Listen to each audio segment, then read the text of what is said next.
오늘 성경 말씀은 열왕기하 20장 1절에서 21절입니다. 히스기야 왕은 중한 병에 걸려 곧 죽을 상황에서 그는 필사적으로 하나님께 매달렸고 그래서 15년이라는 생명 연장을 받았습니다. 그러나 하나님께 매달려서 받은 그 15년이 과연 그만한 가치가 있는 것이었는가라는 것입니다. 만약 하나님께서 우리에게도 삶의 시간을 조금 더 주신다면 그 시간을 정말로 후회 없이 잘 쓸 수 있습니까? 정말 하나님이 기뻐하시는 일만 하며 살 수 있겠습니까? 자신의 수명의 한계를 넘어갔던 히스기야가 덤으로 주어진 15년 동안 어떻게 살았는가를 보면 거기에는 빛도 있고 그림자도 있다는 것을 알 수 있습니다. 우리는 히스기야의 정확한 병명은 알 수 없지만 히스기야가 불치병에 걸려 죽게 되었다는 것만큼은 확실하게 알 수 있습니다. 그런데 이런 절망적인 상황을 알려준 사람은 다름 아닌 선지자 이사야였습니다. 이사야는 히스기야에게 와서 그가 죽을 것이라는 소식을 냉정하게 전해주었습니다. 너는 집을 정리하라 라는 말은 왕인 히스기야가 죽고 난 후 발생될 일들을 막기 위해 후계자 문제와 같은 중요한 일들을 마무리하라는 뜻입니다. 이렇게 이사야가 전해준 하나님의 말씀은 히스기야에게는 큰 충격이었습니다. 오늘 본문 1절의 첫 단어가 그때에입니다. 이 문맥으로 보면 히스기야의 병은 아수르 대군의 예루살렘 포위 사건이 일어나기 이전부터 걸렸던 것을 알 수 있습니다. 이 당시는 북이스라엘을 멸망시킨 강력한 아수르의 군대가 서서히 남유다의 성읍들을 짓밟으며 압박해오고 있는 아주 긴장된 상황이었습니다. 그러니까 그 어느 때보다도 위기에 처한 이 나라를 잘 이끌어야 하는 급박한 상황에서 그 중심에 있던 남유다의 왕 히스기야 자신의 목숨이 얼마 남지 않았다는 것은 충격이 아닐 수 없었습니다. 우리의 삶에서도 최악의 상황에 위기가 올 때가 있습니다. 가장 돈이 필요할 때 돈이 없고, 가장 시간이 없을 때 바쁜 일들이 연속으로 터지고, 가장 몸이 안 좋을 때 해결해야 하는 일들이 생깁니다. 혹은 가장 마음이 안 좋을 때 자꾸 다른 사람들을 섬기고 도와야 할 일들이 벌어집니다. 히스기야도 왕으로서 가장 급박한 위기의 순간에 왕인 자신의 목숨이 시한부 인생이라는 잔인한 판정을 받았습니다. 맥이 탁 풀리고 그냥 무너질 수밖에 없는 상황입니다. 그런 상황에서 어디 이상한 사람, 별로 중요하지 않은 사람이 와서 이야기했으면 한 귀로 듣고 한 귀로 흘릴 수 있지만 정말 하나님의 사람인 선지자 이사야가 와서 당신은 죽을 것입니다 라고 하니까 히스기야는 너무나 괴로웠던 것입니다. 그래서 그는 얼굴을 벽으로 향하여 하나님께 기도하였습니다. 여기에는 어떤 방해도 받지 않고 오직 하나님 한 분과만 대면하겠다는 절박한 마음이 담겨 있습니다. 서럽고 괴로운 히스기야는 하나님 외의 그 누구와도 말하고 싶지 않은 것입니다.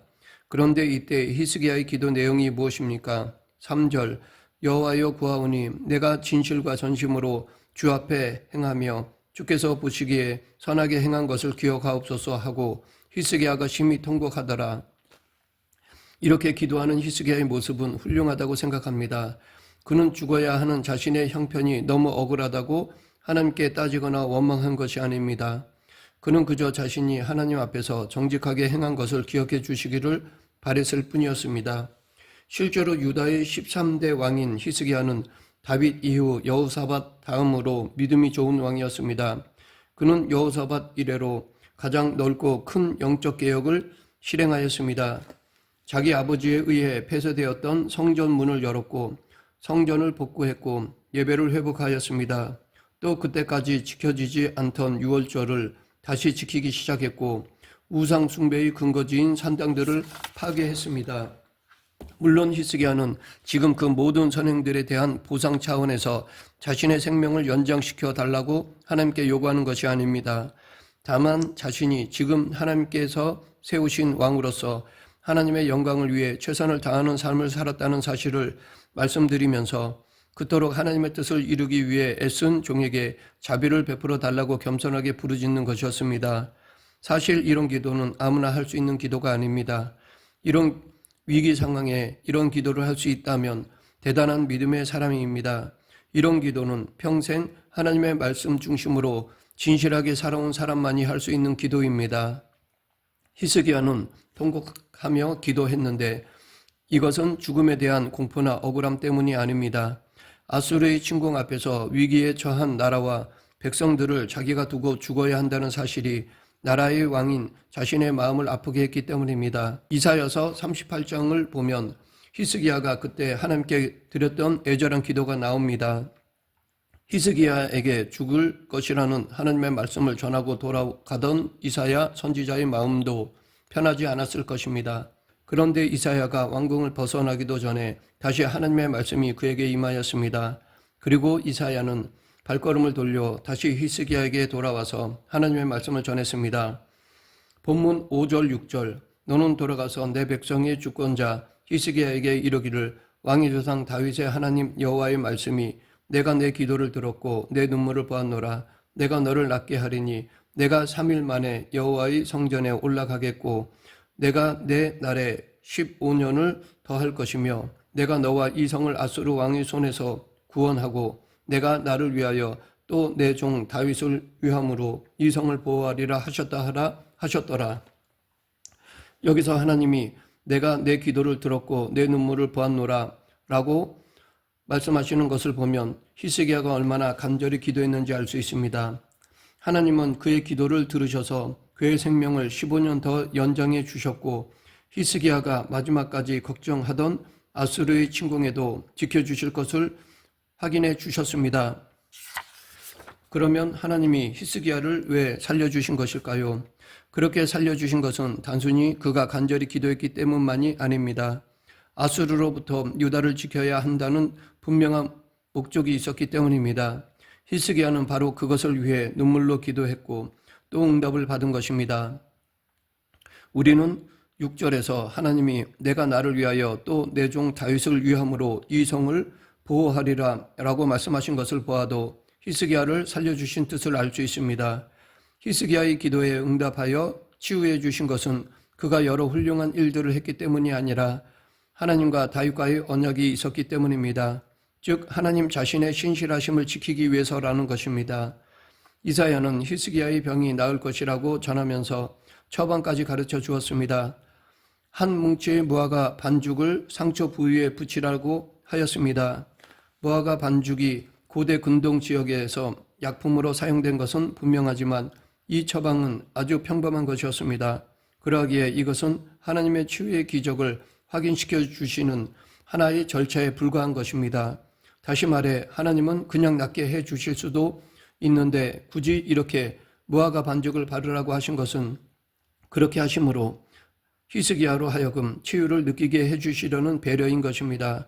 예수님도 요한복음 9장에서 그냥 맹인의 눈을 뜨게 해 주실 수 있었지만 그에게 치유를 느끼게 해 주시고자 땅에 침을 뱉어 진흙을 이겨 그의 눈에 바르시고 실로암 못에 가서 씻으라고 하신 것입니다.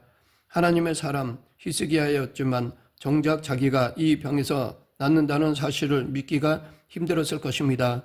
그럼에도 하나님은 그를 탓하지 않으시고 그가 눈으로 확인할 수 있는 징조를 보여주셨습니다. 이사야는 해시계 위의 해 그림자를 10도를 앞으로 나아가게 할 수 있고 뒤로 물릴 수도 있으니 어느 쪽을 원하느냐고 히스기야에게 묻자 히스기야는 해 그림자가 시간에 따라 앞으로 진행하는 것은 자연스럽기 때문에 그것보다는 뒤로 물러가는 것을 보여달라고 하였습니다. 과거 가나안 정복 전쟁 때 여호수아의 승리를 위하여 태양을 멈추게 하신 하나님께서 이번에는 히스기야를 위하여 해 그림자를 뒤로 물러나게 하신 것입니다. 이처럼 하나님의 능력에는 한이 없습니다. 하나님은 그러한 능력으로 당신의 자녀들을 돌보십니다. 하나님은 질서와 조화 속에서 그 자녀들을 위해 능력을 사용하십니다. 이렇게 해서 하나님의 기적으로 다시 살게 된 히스기야는 하나님의 인도하심 아래 나라를 크게 번창시켰습니다. 히스기야는 탁월한 경제정책을 펼쳐 온갖 보물과 산물을 둘 거대한 창고를 세워 가득 채울 정도로 국가재정을 풍성하게 만들었습니다. 또한 그 당시 아주 중요한 자산이었던 가축들이 많아져서 그것들을 수용할 외양간을 따로 둘 정도였습니다. 그리고 다윗성으로 거대한 지하수로를 연결하여 물을 공급하는 공사도 잘 이루었습니다. 이렇게 함으로써 히스기야와 유다 백성들은 자신감을 얻었습니다. 그런데 안타깝게도 이런 자신감이 지나쳐서 교만으로 되어 나중에 실수를 저지르게 되었습니다. 유다 왕 히스기야가 중병에 걸렸다가 기적적으로 고침을 받았다는 소식이 널리 퍼졌습니다. 게다가 병에서 일어난 히스기야가 대단한 리더십을 발휘하여 나라를 부강하게 만들었다는 소식 역시 여러 나라에 퍼졌습니다. 신흥 강대국이던 바빌론의 왕 무로닥 발라단도 그 소식을 듣고 유다에 사신을 보냈는데 문제는 바로 여기서부터 시작됩니다. 그 당시 고대 사회에서 병에 걸렸다가 회복된 왕에게 이웃나라의 왕들이 축하 사신과 선물을 보내는 것은 외교적 관례였습니다. 그런데 바빌론의 무로닥 발라단에게 이것은 표면적 이유였고 그의 속셈은 다른 데 있었습니다. 바벨론은 전통적인 강대국인 애굽이나 아수르와는 달리 그 당시 막 떠오르기 시작한 신흥 세력이었습니다. 몇 번에 걸쳐 아수르에게 반란을 시도했다가 힘이 부족하여 실패하기도 하였습니다. 그러던 바벨론은 또다시 아수르를 무너뜨리기 위해 나름대로 군사력을 기르는 가운데 반아수르 성향을 가진 나라들과 동맹을 맺고자 하였습니다. 그러므로 유다 왕 히스기야의 회복은 아주 좋은 명분이 되었습니다. 아수르에게 과감히 대항하는 히스기야 왕과 나날이 커져가는 유다의 경제력은 바벨론에게 이용 가치가 충분했던 것입니다. 뛰어난 왕이었던 히스기야가 그런 바벨론의 숨은 속셈을 몰랐을 리가 없었을 것입니다. 아수르의 위험에 시달리던 유다에게도 바벨론 같은 강력한 동맹 세력이 필요했던 것입니다. 게다가 지리적으로 멀리 떨어진 바벨론이었기에 결코 유다를 위협하는 세력이 되지 않을 것이라고 판단해서 바벨론의 접근을 허용한 것입니다.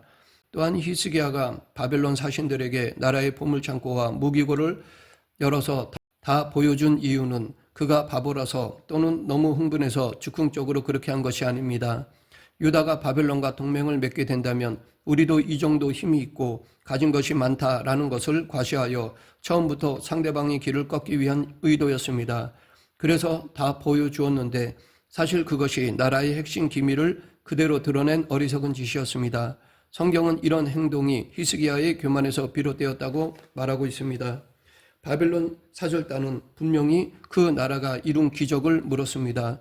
그러니까 어떻게 그런 중병에서 살아났는지, 어떻게 이런 부강함을 이루게 되었는지를 물은 것입니다. 이때 하나님은 의도적으로 잠시 물러서셔서 히스기야가 하는 것을 보셨습니다. 그렇다면 그때 히스기야는 자신을 살려주신 하나님의 은혜와 능력을 간증하고 유다를 지키시는 하나님을 바벨론 사신들 앞에서 당당히 전해야 했습니다. 하지만 히스기야는 그렇게 하는 대신 보물창고와 무기창고를 보여주며 자신의 세력을 과시했습니다.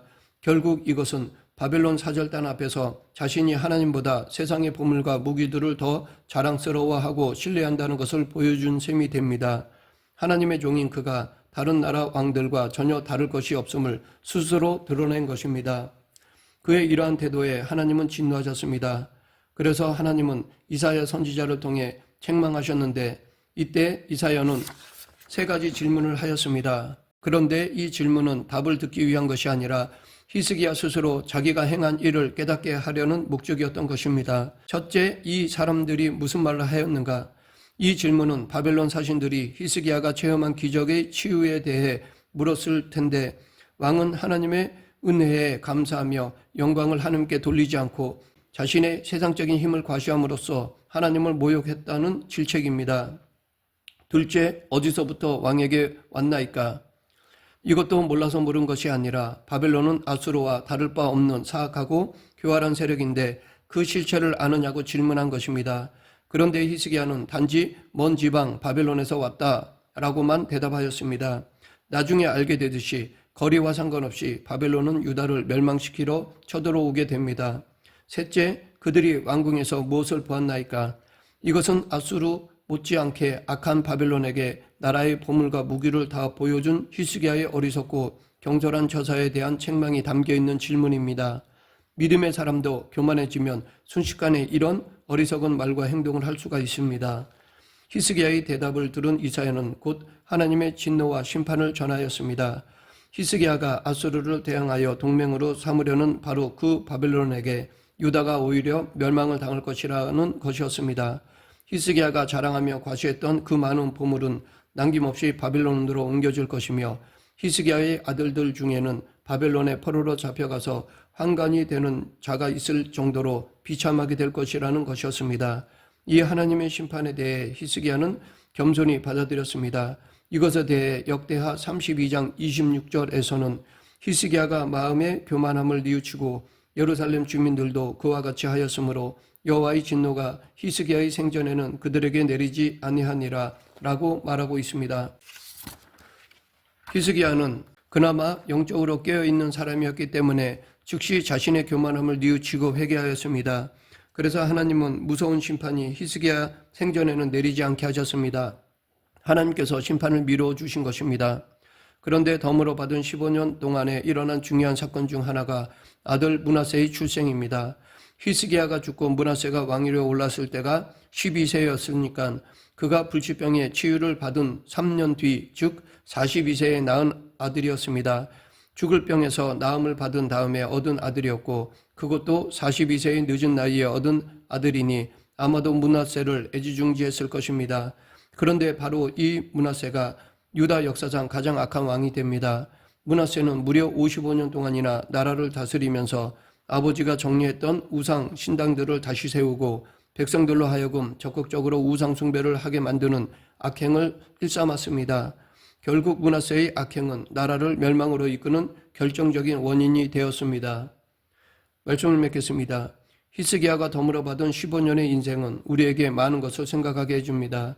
우리에게 주어진 시간은 오늘뿐입니다. 내일 어떻게 될지 아무도 모릅니다. 그러므로 오늘이 내 인생의 마지막 날이라는 생각을 늘 마음에 품고 하나님의 말씀에 순종해야 할 것입니다. 지금까지 어떻게 살아왔건 거기에 얽매이지 말고 이 순간 하나님 앞에 바로 서 있어야 합니다. 늘 매 순간 하나님이 기뻐하실 일만 하는 우리 모두가 되길 간절히 축원합니다. 기도하겠습니다. 생사와 화복을 주관하신 하나님 아버지, 지금까지 잘해왔다면 더 잘할 수 있도록 노력하고 지금까지 잘못했다면 지금부터 의의 길을 걷는 저희들이 되게 하여 주시옵소서. 예수님 이름으로 기도드립니다. 아멘.